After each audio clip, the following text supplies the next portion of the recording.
Hey everybody, so with today's Ben 10 action figure review, I'll be wrapping up the Ultimate Alien figurines.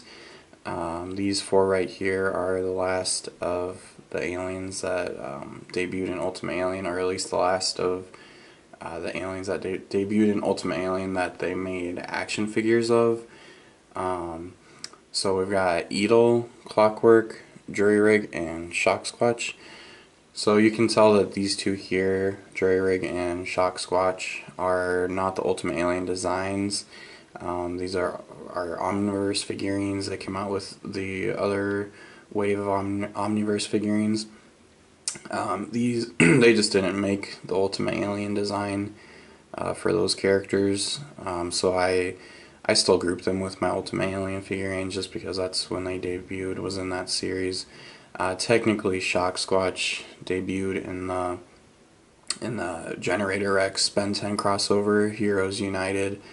That was his one and only appearance in the Ultimate Alien era. Like, it wasn't even really in the series, it was just in that Ultimate Alien era. Ben did have the Ultimatrix, so it was kind of in Ultimate Alien.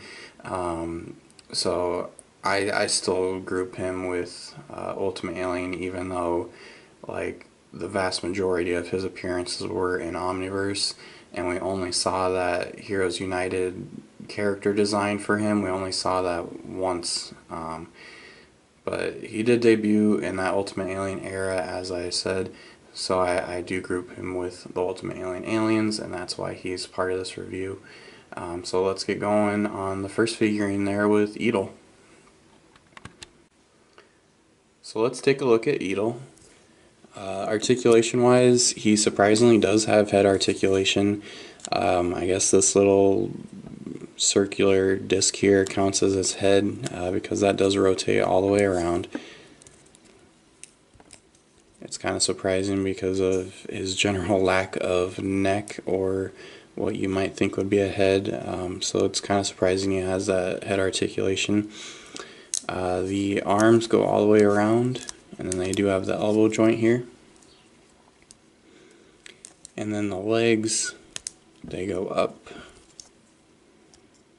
They actually go up a pretty decent amount, about 90 degrees there. And then they just barely kind of go back, not a whole lot there at the hip. But then he does have the knee joint, so that goes up and down. And then that's it for articulation on him. I mean, it's a standard articulation, but like I said, the head articulation is kind of surprising. Paint and detail and all the sculpt on him, it looks really good. I mean, honestly, no complaints here. There's not anything out of line. He doesn't have a whole lot going on design-wise. I mean, if you look at his body, his main body, it's really pretty simple. I mean, not much going on design wise. Like I said, just basic black, a few spots of blue. I mean, it looks good for what it is. The sculpting is nice. His mouth right here is just painted on. That's not sculpted or indented at all. A closer look at his head.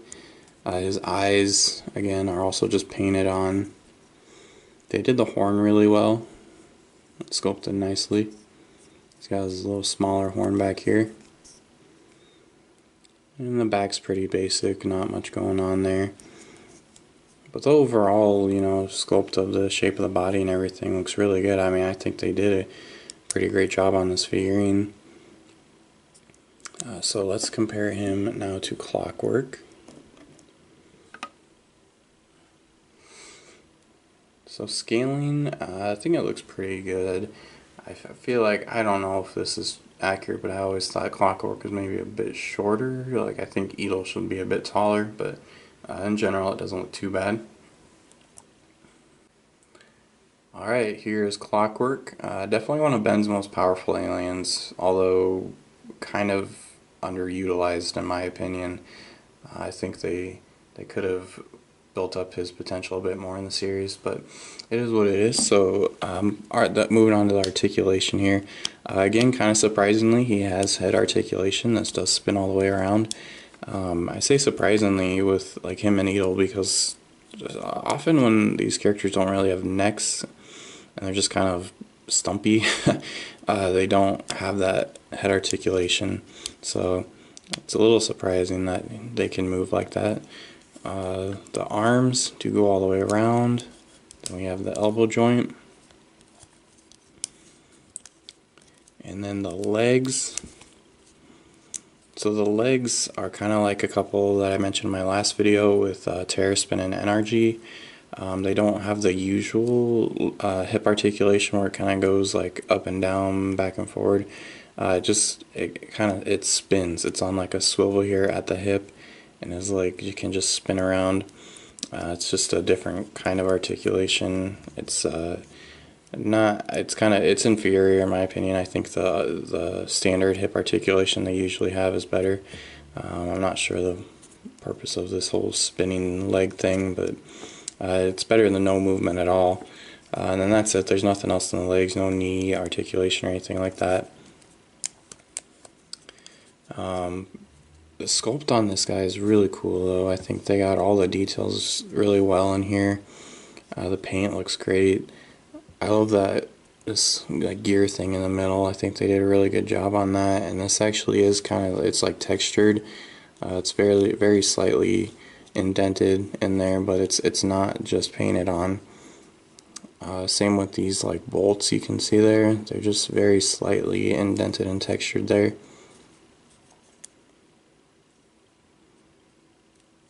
Same with these black lines. I always like it when they put in the effort of actually sculpting something instead of just painting it on. Like these black lines, they could have just painted them on really, but they take the extra step and kind of actually sculpt it in there just a bit. But everything looks really good. They got all these black lines, all the gold lines. It's all done very well. No sloppy paint job as far as I can tell. There's a close-up on his face. There's a little sundial thing up here. So yeah, another pretty solid figurine overall. Moving on, I've got Rigg next. So scaling here is not too bad. Rigg is obviously smaller than that, but you know, in terms of the action figures, it doesn't look too bad.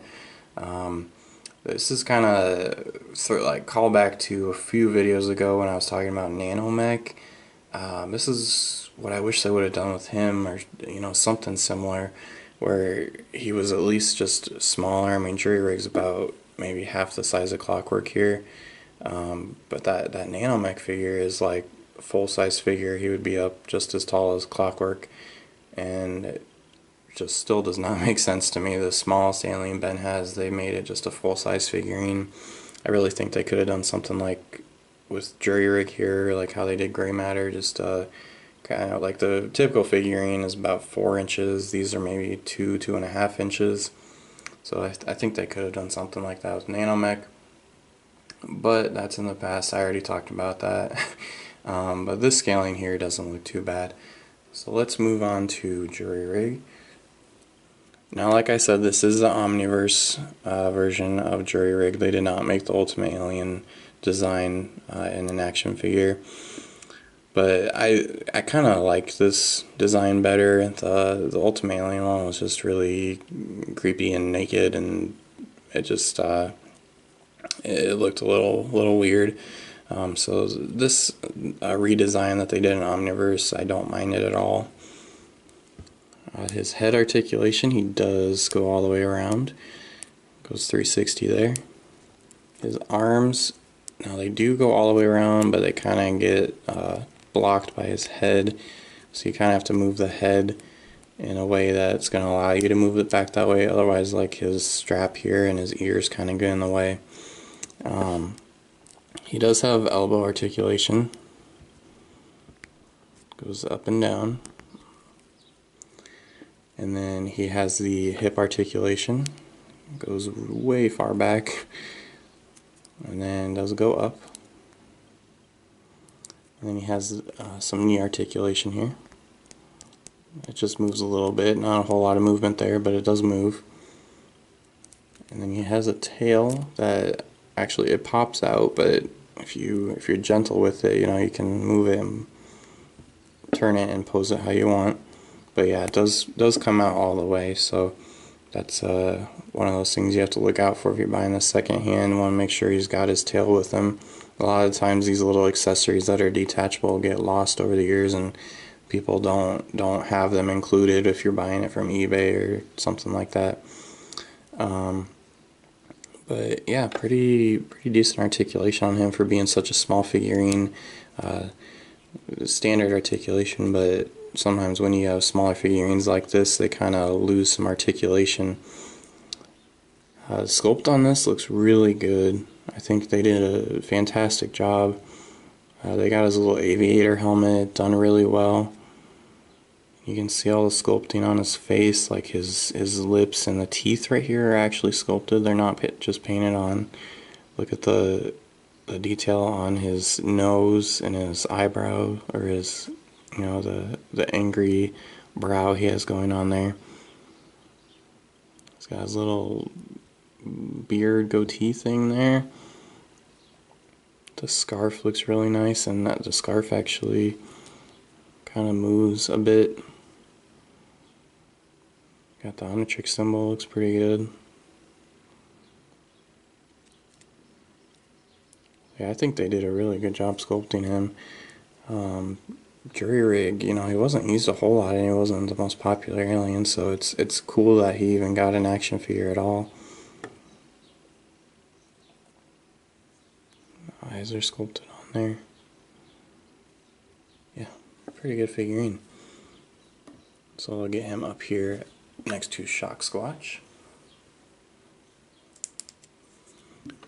And again, the scaling on this is, you know, probably as good as we're going to get for an action figure. It's not totally accurate, but it doesn't look too bad. Now this is, you know, basically the Shocksquatch everybody thinks of with Shocksquatch. The one design that appeared in the Generator X crossover was very brief, and it only happened that one time. We never saw Shocksquatch again until Omniverse, and by that time he had a total redesign. I kind of like the first design that we saw in Generator X. I don't dislike this one, but I do also like the Generator X one where he was more blue and kind of more shaggy. I like that one, but they never did make a figurine of that one. So Shocksquatch, he does not have any head articulation. This is kind of what I was talking about. Like I was surprised with you know, Clockwork and Eatle, the fact that they did have head articulation, because a lot of times, like, you can see he really doesn't have a neck. Like, it's just one mound for his head. There's not really a neck here. And a lot of times when that's the case, they don't have that head articulation. So I think it's pretty cool that Clockwork and Eatle did have that. But unfortunately, Shocksquatch does not. So it's just one solid piece here. You can't move the head at all. The arms go all the way around. And he does have elbow articulation.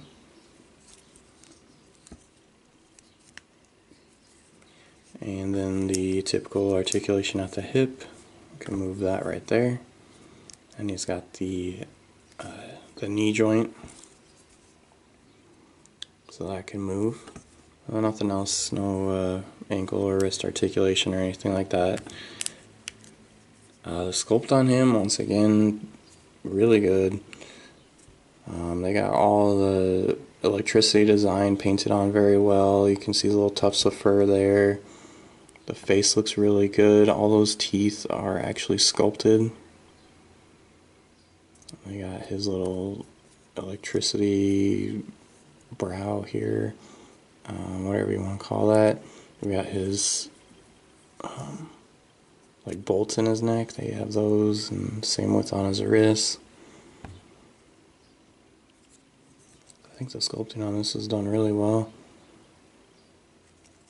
You can see his muscles and everything's pretty detailed. He even has fingernails sculpted in there.